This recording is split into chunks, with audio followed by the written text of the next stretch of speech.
الرحیم تمام دیکھنے اور سننے والوں کو میری طرف سے السلام علیکم۔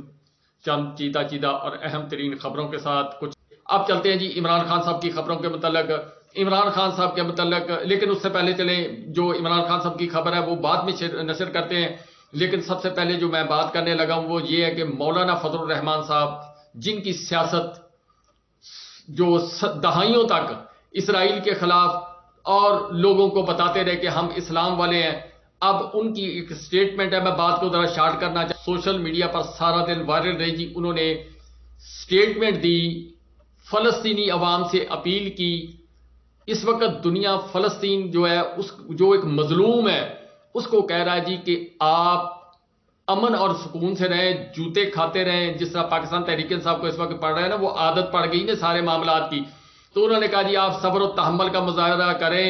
آپ کے بچے مرتے ہیں مر جائیں، آپ کو گندا پانی پینے کے لیے ملتا ہے جو زہر آلود ہے وہ پئیں، آپ کو کھانا نہیں ملتا، آپ کو چار دیواری کے اندر بند کیا جا رہا، آپ کی نسلیں تباہ کی جا رہی ہیں جس طرح کشمیر کے اندر بھارت کر رہا ہے، تو آپ صبر کا دامن ہاتھ سے نہ چھوڑیں۔ اور اسرائیل جو ہے اس کے مطلب کہ میں یہ نہیں کہہ سکتا کہ انہوں نے کہا جی کہ اسرائیل پر ظلم نہ کرے،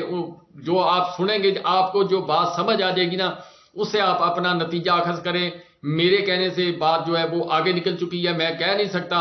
آپ کی سمجھ جو ہے وہ بہت اچھی ہے، آپ اس بات کو سمجھیں گے کہ مولانا فضل الرحمان صاحب نے کیا فلسطینیوں کے حق میں بیان دیا یا ان لوگوں کے حق میں دیا جن کی وجہ سے ان کو کرسی ملی ہے، ان کو خوش کرنے کے لیے یہ بیان دیا گیا، یہ آپ بیان ملاحظہ کریں۔ پھر اس کے بعد اگلی بات عمران خان صاحب کی کرتا ہوں جی۔ پھر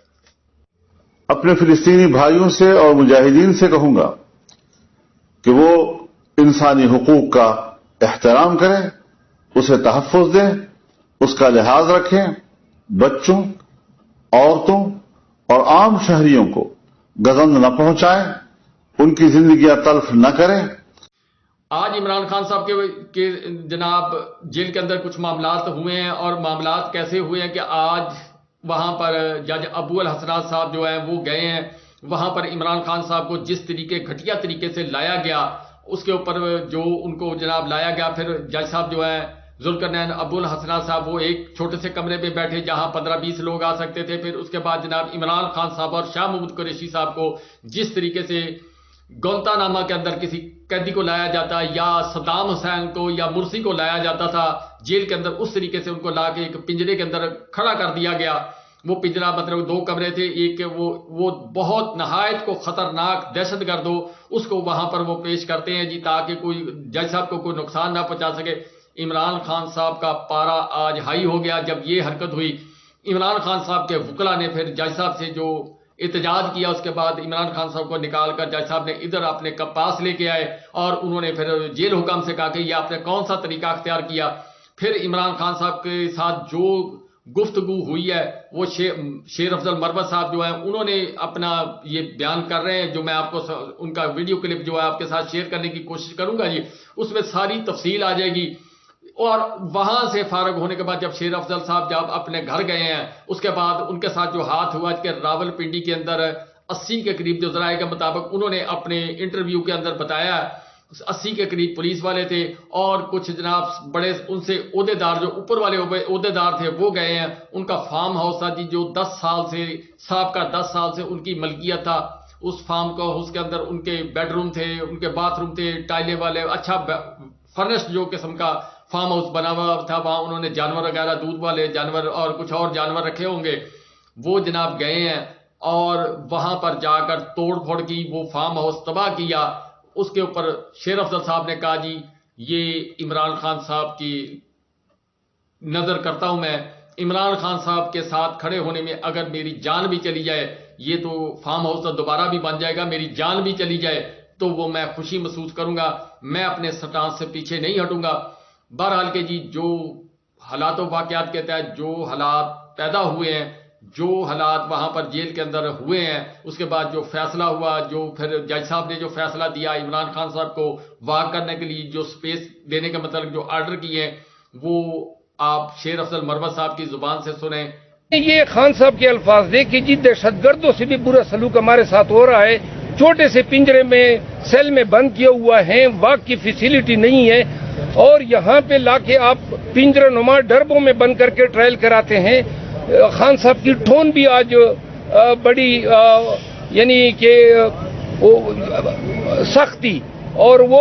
جج صاحب کو انہوں نے کہا تھا، جج صاحب نے کہا جی کہ مجھے آپ کا مجھ پہ اعتماد ہے، تو انہوں نے کہا مجھے پورے نظامی انصاف سے میرا اعتماد اٹھ چکا ہے. تو لہذا آج کی کارروائی جو ہیں ان ہی بیک گراؤنڈ میں جو ہے ملتوی ہو گئی ہے. نیکسٹ منڈے کی تاریخ ہوئی ہے، I am sure next Monday کی ہیں. ہاں البتہ جج صاحب ابھی خان صاحب کو لے کے جیل کے اندر چلے گئے ہیں، اور انہوں نے کہا کہ میں ابھی جا کے خود جائزہ لوں گا کہ آپ کو کتنی واکنگ سپیس ہم مناسب دے سکتے ہیں. آرڈر میں انہوں نے یہ لکھوایا، جیل حکام کو ہدایات دی کہ جی ان کو walking space, sufficient walking space دے دی جائے. تو لہذا اب اس کے بعد جو ہیں جج صاحب دیکھ کے مارک کریں. طرف سے خدا حافظ. لیکن سوال آپ پہ چھوڑتا جاتا ہوں جی کہ کیا اس طرح پاکستان ترقی کر سکے گا؟ کیا پاکستان کے اندر یہ سارے نظام جو کھیل کھیلا جا رہا ہے، جس کے اوپر آج میرے وزیر اعظم صاحب نے کہا کہ گڈ کاپ اور بیڈ کاپ، یعنی اچھے بچے جو ہے پاکستان تحریک انصاف کے وہ الیکشن لڑیں گے، دوسرے جو ہے وہ نہیں لڑیں گے. ان کی حتی الامکان کوشش ہوگی کہ عمران خان صاحب الیکشن نہ لڑیں، نواز شریف صاحب آئیں تو ان کے لیے میدان بالکل صاف ہو. ایسا کرنے سے بہتر ہے جی بجائے جو 20-22 ارب روپیہ جو خرچ کرنا ہے اپنے الیکشن کے اوپر،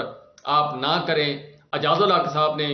بھی ایک سٹیٹمنٹ دی ہے، وہ پیسے بچا کر الیکشن کمیشن صاحب کے کسی اور غریبوں کی امداد کر دیں، تو جناب نواز شریف صاحب کو ڈائریکٹ لا کر آپ بٹھا دیں. اسی طرح کا بیان اعجاز الحق صاحب نے دیا. انہوں نے کہا جی کہ اگر ایسا الیکشن کروانا ہے تو پھر الیکشن کے بعد ایک الیکشن اور ہوگا. یہ میں اپنی ویڈیو کے اندر بہت دفعہ یہ بات کہہ چکا ہوں، ٹویٹ کے اندر بہت دفعہ میں لکھ چکا ہوں کہ پاکستان کے اندر الیکشن کے بعد ایک الیکشن اور ہوگا. وہ 1 ماہ بعد ہو، 2 ماہ بعد ہو، 4 ماہ، 6 ماہ کے بعد ہو، اس سے زیادہ اوپر نہیں جائے گا. ابھی جو الیکشن ہوگا وہ ہوگا جی جو یہ چاہتے ہیں. اس کے بعد پھر پاکستان کے حالات ان سے سنبھلیں گے نہیں، ان کے ہاتھ سے. جس طرح شہباز شریف صاحب کو لا کر حالات و واقعات معاشی، سماجی اور خارجی سب خراب ہوئے، پاکستان خراب ہوا، پاکستان کی عوام خراب ہوئی. نواز شریف صاحب آ کر کون سا الادین کا چراغ، پہلے بھی تو حکومت ان کے بھائی کی تھی اور تمام ہدایات لندن سے آ رہی تھی. یہ سارا کچھ کرنے کے باوجود پاکستان تباہی کی طرف گیا. اب نواز شریف صاحب آ جائیں گے، سعودی عرب کا بیان، چائنا کا بیان، رشیا کا بیان، ایران، افغانستان، یہ سارے مسائل اپنی جگہ پر. اگر آپ کو 17 ماہ کے اندر آپ کو کہیں سے نظر آیا ہو کہ امریکہ نے کوئی بڑی اماؤنٹ پاکستان کو امداد کی ہے تو بتا دیں یہی IMF کا گھورک دندہ چلا کر جو 1 ارب 2 ارب 1.5 ارب جو بھی دیا گیا وہ آپ کے سامنے ہے. وہ تو بانڈ بھی دیا گیا جی MNMPA کو. اسی طرح جو اب آگے ملیں گے وہ کچھ سرکاری لوگ کھا جائیں گے، کچھ سیاسی لوگ یہ کھا جائیں گے. عوام ان کا منہ دیکھتی رہے گی. نواز شریف صاحب کس طرح انقلاب لے آئیں گے جبکہ خطے کے لوگ جو ہیں کسی اور طرف جا رہے ہیں،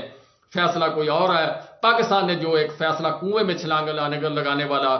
وہ کر لیا ہے. امریکہ ان کو جناب کیا امداد کرے گا؟